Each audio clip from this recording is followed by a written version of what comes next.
Environment में number बढ़ाने हैं तो सिर्फ डिफिनेशन मत पढ़िए। बायोटिक, अबायोटिक से लेकर इकोसिस्टम, लिंडेमैन का 10% लॉ और कोरल रीफ तक आज के इस 15 से 20 मिनट में हम पिरामिड के भी हिस्से को एग्जाम के हिसाब से ख़त्म करेंगे, जहां से सवाल बार बार बनते हैं। नमस्कार दोस्तों, पारिस्थितिकी एवं पारिस्थितिकी तंत्र से पहले हम लोगों ने ज्योग्राफी और पॉलिटी ख़त्म कर दिया था। आज जो सेक्शन है वो पारिस्थितिकी एवं पारिस्थितिकी तंत्र। जैसा कि आप यदि नए हैं तो आपको बता दूं कि ये एक रिवीजन सीरीज है, ठीक है।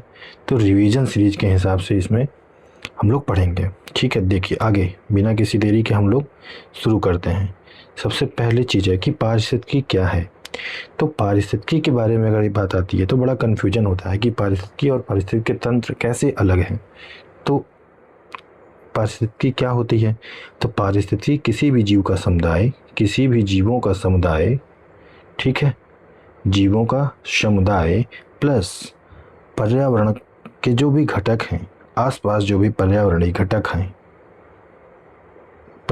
घटक हैं और प्लस इनके संबंध के बीच की अंतःक्रिया, ठीक है, आपस की अंतःक्रिया, जीवों तथा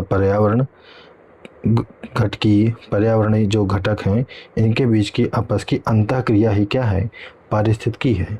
लेकिन यही पारिस्थितिकी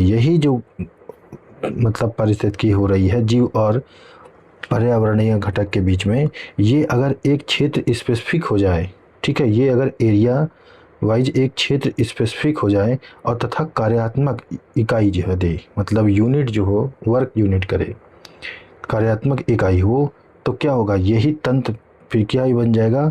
ये इकोलॉजी सिस्टम बन जाता है। इकोलॉजी सिस्टम बन जाता है। तो मुख्य बात क्या है कि पारिस्थितिकी में क्या होता है? जीव विज्ञान की शाखा है जिसमें क्या होता है? जीव समुदायों, ठीक, और उनके वातावरण के मध्य पारस्परिक संबंधों का अध्ययन किया जाता है। तो अर्नेस्ट हैक्ले ने सबसे पहले पारिस्थितिकी दिया था, ठीक है। इस शब्द का सर्वप्रथम प्रयोग आर्कियोलॉजीज नाम से 1869 में किया गया था। पारिस्थितिकी तंत्र शब्द का प्रयोग सबसे पहले, ये तंत्र है इकोलॉजी सिस्टम, इसका प्रयोग सबसे पहले एजी टांसले ने किया था, ठीक। एजी टांसले ने सबसे पहले तंत्र को बताया, ठीक, और अर्नेस्ट हैक्ले ने सबसे पहले क्या बताया? पारिस्थितिकी शब्द को, इकोलॉजी को बताया, ठीक है। मतलब हैक्ले ने हैक कर दिया था। इकोलॉजी को हैक किसने किया? हैक्ले ने। और इकोलॉजी सिस्टम को टेंशन किसने दिया कि इकोलॉजी सिस्टम क्या है? तो टेंशन दिया टांसले ने। ऐसे एक निमोनिक से आपको एक लिंक मिल जाएगी जिससे बना रहेगा याद। तो इकोलॉजी सिस्टम, ये जो सिस्टम था इसका टेंशन किसने दिया? टांसले ने। और जो अर्नेस्ट हैक्ले ने हैक कर दिया इकोलॉजी को, ठीक है। तो इस तरह से ये क्वेश्चन सब पूछे जाते हैं पेपर में। 1935 में किया गया था। पारिस्थितिकी तंत्र के घटक अगर बात करें कि पारिस्थितिकी तंत्र के घटक क्या हैं, तो पारिस्थितिकी तंत्र के घटक जैविक घटक हैं और अजैविक घटक हैं। तो जैविक घटक में आप जानते होंगे कि जिसमें क्या होता है? जीव होता है। अजैविक घटक निर्जीव नहीं होता, इस बात को याद रखना। अजैविक घटक वे होते हैं जिनके सहारे जैविक घटक चलते हैं। अजैविक घटक जैसे पानी है, आपके आसपास कोई पेड़ होगा तो पेड़ क्या अपने मन से चलेगा? पेड़ की जीवन कैसे मिलेगी? अजैविक घटकों के सहारे ही ना, सूर्य के सहारे, पानी के सहारे, उसी के सहारे। तो आप खुद भी अगर जीवित हैं तो किस सहारे जीवित हैं? तो आपको भी तो पानी की ज़रूरत है, ठीक है। लेकिन पानी क्या जीव है क्या? लेकिन पानी के सहारे जो जैविक घटक हैं वो कार्य करते हैं, तो उनके सहयोगी होते हैं। जैविक घटक के सहयोगी होते हैं अजैविक घटक, याद रखिएगा। उत्पादक क्या होता है? उत्पादक, प्रोड्यूसर क्या है? तो प्रोड्यूसर वे होते हैं जो अजैविक घटक से डायरेक्ट भोजन बनाते हैं, है ना। और उपभोक्ता क्या होते हैं? उपभोक्ता 3 होते हैं, हम लोग अभी आगे देखेंगे, ठीक है। प्राइमरी और सेकेंडरी और टर्टियरी अपघटक, डिकम्पोजर। इसको शॉर्टकट में आप हमेशा याद रखिएगा। उत्पादक जो होता है उसको पी, प्रोड्यूसर, इसको कंप्यूजर और इसको डिकम्पोजर कहते हैं। तो पीसीडी, जैविक घटक पीसीडी, ठीक है। अजैविक घटक, अब अजैविक घटक क्वेश्चन पूछता है निम्न में से कौन सा अजैविक घटक है, कौन सा अजैविक घटक नहीं है। तो इसमें भी फिजिकल होते हैं और कार्बनिक होते हैं और कार्बनिक कारक, अकार्बनिक और कार्बनिक कारक। तो फिजिकल जो होते हैं, भौतिक कारक जो होते हैं, उसमें तापमान, आर्द्रता, सौर ऊर्जा, स्थल आकृति, वायुमंडलीय दाब आता है। और अकार्बनिक में जल, मिट्टी, खनिज, चट्टान, वायुमंडलीय गैस आता है। ठीक, तो ये आपको याद रखना है कि जल, मिट्टी, खनिज, चट्टान और वायुमंडलीय गैस। कार्बनिक कारक में क्या आता है? कार्बनिक कारक में प्रोटीन, वसा, कार्बोहाइड्रेट आता है। ये कार्बनिक कारक में आता है। ठीक, तो ये आपको याद रखना है। जैविक घटकों के 3 भागों में विभाजित किया गया है। तो जैविक घटकों को 3 भागों में विभाजित किया। तो जब से पहला मैंने कहा जैसे कि उत्पादक, जिस अंतर्गत क्या था, तो ये मैंने बताया आपको, पेड़ पौधे और कुछ खास जीवाणु और शैवाल आते हैं। ये क्या करते हैं? ये डायरेक्ट खाना किससे? सूर्य के प्रकाश की उपस्थिति में सरल अजैविक पदार्थों से अपना भोजन क्या बना सकते हैं। ठीक, तो ये सहयोगी होते हैं भोजन बनाने में। तो ये क्या होते हैं? उत्पादक होते हैं। ठीक, फिर होते हैं उपभोक्ता, कंज्यूमर। जो कंज्यूमर होते हैं वो उसमें प्राथमिक कंज्यूमर भी होते हैं। ये कंज्यूमर जो होते हैं जैसे बकरी है, ठीक, खरगोश है, ऊँट है, टिड्डा है, ये क्या खाते हैं? तो ये उत्पादक जो है उन उत्पादकों को डायरेक्ट खाते हैं। ठीक, ये उपभोक्ता जो है प्राथमिक रूप से ये चरने वाले पशु हैं। जैसे बकरी है तो बकरी क्या खाएगी? हरे पेड़ पौधे खाएगी, है ना। तो इस तरह से होता है। द्वितीयक क्या ऐसे होते हैं? द्वितीयक जो होते हैं वो शाकभक्षी होते हैं। ठीक, अन्य प्राणियों पर निर्भर होते हैं। तो जैसे सांप है, भेड़िया हैं। तृतीयक कैसे होते हैं? तृतीयक जो होते हैं वो प्राथमिक और द्वितीयक उपभोक्ताओं को अपना आहार बनाते हैं। जैसे बाज है, शेर है, बाघ आदि, ये सब क्या इन दोनों को खाते हैं। तो ये एक चेन चलती है। फिर डिकम्पोजर क्या होते हैं? तो डिकम्पोजर जो होते हैं इसमें मुख्यतः बैक्टीरिया और कवक आते हैं। ये आपको याद रखना, डिकम्पोजर में कौन? बैक्टीरिया और कवक आते हैं। ये पोषण के लिए मृत कार्बनिक पदार्थ को अपरद करके निर्भर रहते हैं। मृत कार्बनिक पदार्थ पर ये क्या होते हैं? निर्भर रहते हैं। मृत कार्बनिक पदार्थ में यही जब सांप मर जाएगा, जब मतलब कि बाघ मर जाएगा, बाज मर जाएगा, तो ये जब मरेंगे तो इनको कौन खाएगा? तो इनको मृत कार्बनिक पदार्थ जो होते हैं वो धीरे धीरे पोषण बनाता है और फिर से मिट्टी में पोषण जाएगा, फिर से वो क्या? पेड़ का निर्माण होगा। ठीक, तो इस प्रकार से उत्पादक का मतलब प्रोड्यूसर का निर्माण होगा। इस तरह से चलता है। इधर आगे देखें तो लिंडेमान का नियम बड़ा इम्पोर्टेंट है। लिंडेमान का नियम क्या है? तो यदि लिंडेमान का नियम पढ़ें, 10% का नियम लिंडेमान का नियम है। वर्ष 42 में लिंडेमान ने प्रतिपादित किया। मतलब जब इधर गांधी ने करो या मरो का नारा दिया था, उस समय भारत छोड़ो आंदोलन के समय में इन्होंने क्या दिया था? 10% का नियम दिया था। 10% का नियम लिंडेमान ने प्रतिपादित किया। शाकाहारी जंतु द्वारा उत्पादक की शुद्ध प्राथमिक उत्पादकता का 10% भाग अपने में संचित संरक्षण रखता है। अच्छा, ये बताइए कि कोई पेड़ पौधा है, ठीक, कोई पेड़ है, सूर्य से यूनिट लेता है, मतलब ताप लेता है, गर्मी लेता है। मान लीजिए 1000 यूनिट प्राप्त हुआ। तो अब जो पेड़ को खाएगा तो क्या कोई जो भी खाएगा, मान लीजिए ऊँट चर रहा है या उस पौधे को बकरी चर रही है। क्या कौन चर रही? बकरी चर रही। तो बकरी क्या इस पूरी 1000 एनर्जी यूनिट जो है इसके पूरी को ये चर लेगी? पूरी इसे प्राप्त हो सकती है? तो पूरी कैसे प्राप्त होगी? इसको, ये जो पौधा है इसको भी बढ़ने में, ठीक है, ग्रोथ करने में भी तो कुछ यूनिट एनर्जी ख़त्म हुई होगी। ये जो कुछ एनर्जी ख़त्म होती है तो ये मान के चला जाता है इस तरह से, जो भी कोई जितनी भी एनर्जी लेता है, 1000 एनर्जी लिया तो उसका 10% ही वो सिर्फ अपने पास बचा पाता है और वही अगले में ट्रांसफ़र होता है बस। अब बकरी को, जैसे मान लीजिए बकरी को शेर खा जाए, बकरी को शेर खा जाए तो शेर भी क्या करेगा? 10% ही ले पाएगा इससे। तो इस तरह से 10% संरक्षण का नियम इंसान का होता है।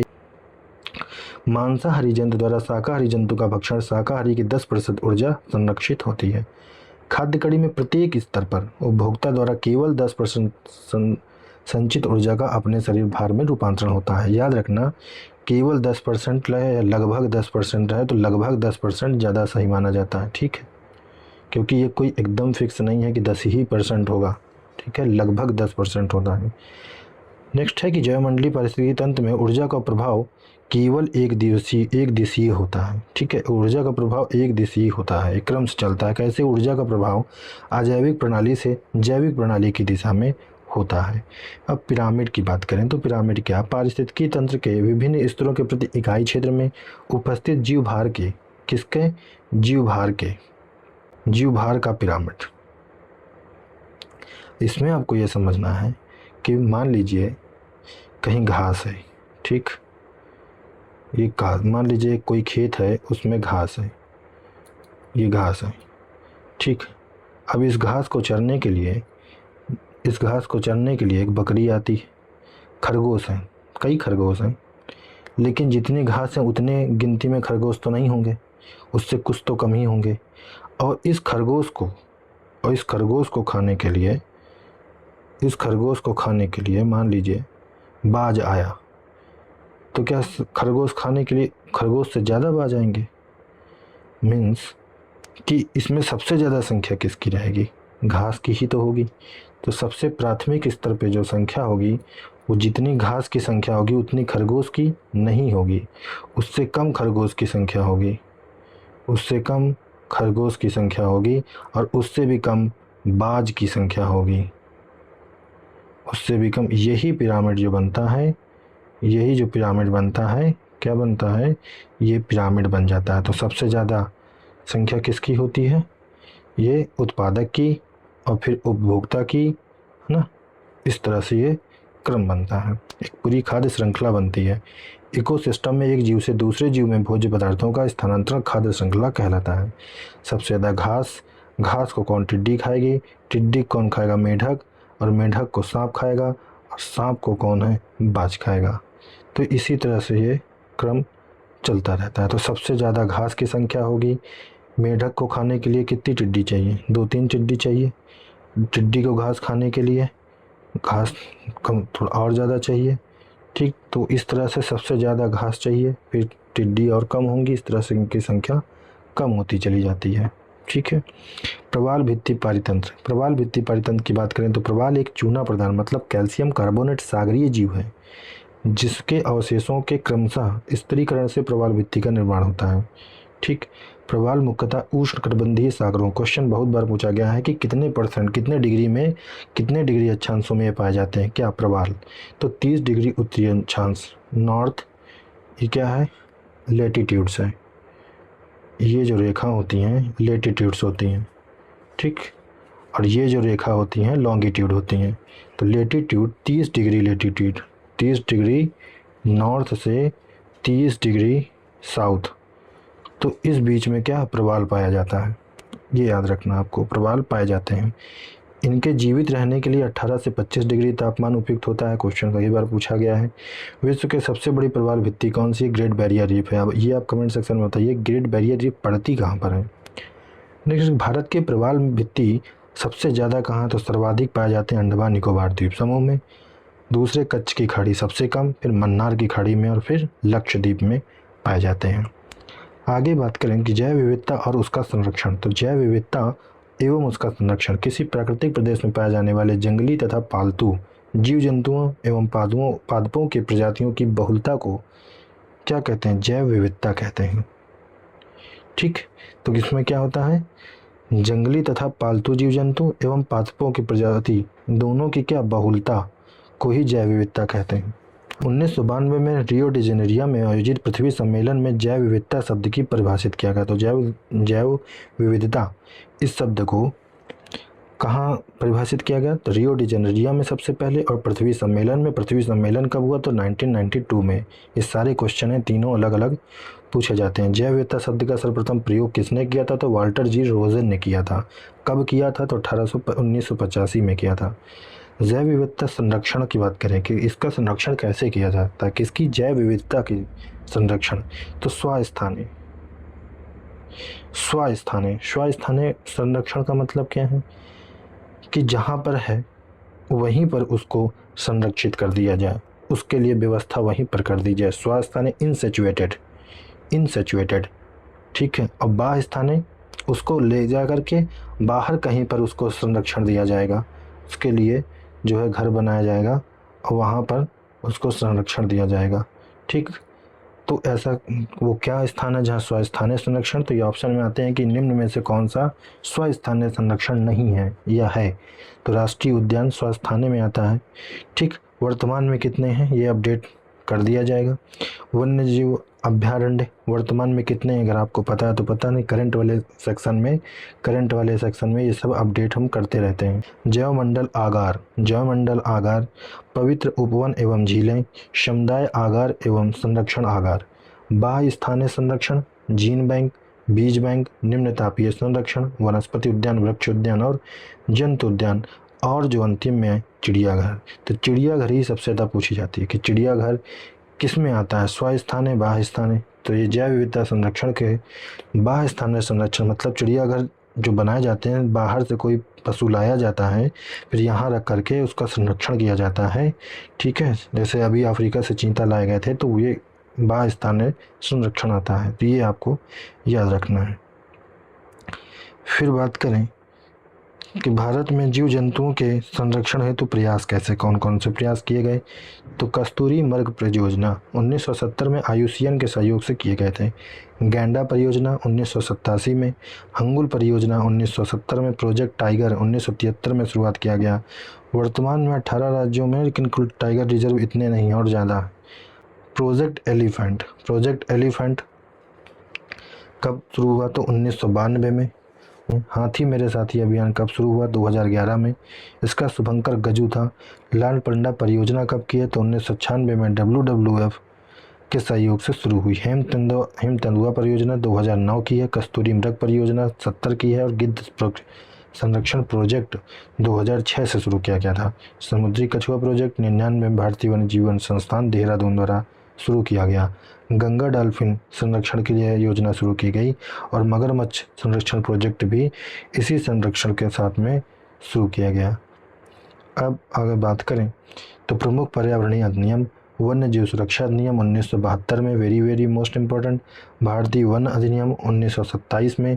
देखो, वन्य जीव संरक्षण, ठीक है, वन के तमाम जीवों की सुरक्षा के लिए 1972, बाद में उसको सोचा गया पहले पेड़ पौधे बचाओगे फिर तो पेड़ पौधे के आसपास के घटकों को बचाओगे। तो 1927, 27 का उल्टा 72, 27 का उल्टा 72। तो 27 वन अधिनियम और वन्य जीव सुरक्षा अधिनियम 1972 में। जैव विविधता अधिनियम 2002 में। पर्यावरणीय सुरक्षा अधिनियम 1986 में और वन संरक्षण अधिनियम अब 1980। वन संरक्षण में दोनों आ जाते हैं, वन भी और वन के जीव भी। तो ये वन संरक्षण अधिनियम 1980 में। वायु प्रदूषण निवारण और नियंत्रण अधिनियम 1981 में है। तो आपको याद रखना है कि 27 में वन अधिनियम आया सबसे पहले, जब देश आज़ाद नहीं हुआ था उससे पहले अगर कोई नियम था भारतीय वन अधिनियम था। ठीक है, उसके बाद जो पहला अगर इन्वायरमेंट के लिए कुछ है तो वन्य जीव सुरक्षा अधिनियम 72 का, फिर वन संरक्षण अधिनियम 80 का आया, फिर वायु प्रदूषण निवारण अधिनियम 81 में अगले ही साल, फिर 4 साल बाद सीधे कौन सा 86 में आया पर्यावरण सुरक्षा अधिनियम। ठीक है, पर्यावरण सुरक्षा अधिनियम। ठीक, और जैव विविधता अधिनियम कब आया, 2002 में आया। पर्यावरण से संबंधित आप आर्टिकल बताइए, DPSP में पर्यावरण से का संरक्षण संबंधित कौन सा आपका आर्टिकल दिया हुआ है, कमेंट सेक्शन में बताइए अगर याद हो तो। फिर देखिए, भारत में जैव विविधता हॉट स्पॉट क्षेत्र, ठीक, मतलब जैव विविधता जहाँ पर सबसे ज़्यादा हो, जिस एरिया में जीवों की संख्या प्रति इकाई क्षेत्रफल में सबसे ज़्यादा पाई जाती हो, तो वो हॉट स्पॉट क्षेत्र है। ठीक है, तो हिमालय क्षेत्र में सबसे ज़्यादा है, इंडो बर्मा क्षेत्र में ज़्यादा है, और ये सुंडा लैंड में ज़्यादा है, पश्चिमी घाट एवं श्रीलंका क्षेत्र में। ये भारत के जैव विविधता के क्या है, हॉट स्पॉट हैं। कि रामसर कन्वेंशन, तो रामसर कन्वेंशन जो था, ये रामसर पड़ता कहाँ पर है, तो ईरान में अवस्थित एक नगर है रामसर। ठीक है, आर्द्र भूमियों के संरक्षण के लिए से संबंध रखता है और इसका मुख्यालय ग्लैंड स्विट्जरलैंड में है और हस्ताक्षरित 2 फरवरी 1971 को हस्ताक्षरित किया गया था। ठीक है, और विश्व आर्द्र भूमि दिवस 2 फरवरी को इसीलिए मनाई जाती है। और भारत के इसमें वर्तमान में कितने स्थल हैं ये आपको याद हो तो बताइए। ठीक है, वरना हम इसको आपको अपडेट करके स्क्रीन में आपको मिल जाएगा। मिलते हैं अगली क्लास में। ठीक, अगर कोई कमी हो तो आप जो है ज़रूर बताइएगा, जिससे उस कमी को दूर किया जा सके। ठीक है, चैनल में नए हैं तो लाइक, सब्सक्राइब और शेयर कर दें। Thank you.